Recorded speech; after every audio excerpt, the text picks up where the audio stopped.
Hi, and welcome to Become a Techie. In this video, I'm going to be showing you how to create a restore point on your computer.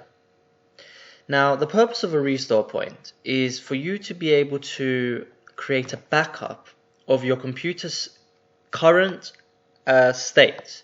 So it's something I would recommend to you to do like once a month, as you know, you never know when your computer might malfunction or things might start going wrong, and it's nice to know that you have a recent backup of the state of your computer just to go back on without having to go and clean your entire computer, format it, and start all over again, installing everything from scratch.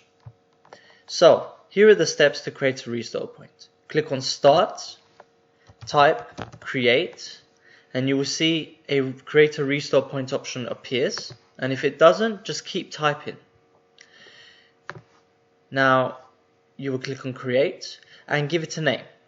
I tend to give the name as today's date, as it's recognizable and always going to be unique, as if you create a restore point on different days, you're able to know which the latest restore point it is. So I'm going to do that. Click on Create. Now it's creating the restore point, and once that is done, a message will appear as shown here, and you can see it says that the restore point was successfully created. And if we close that and close that, you now have a restore point created in your computer's current working state.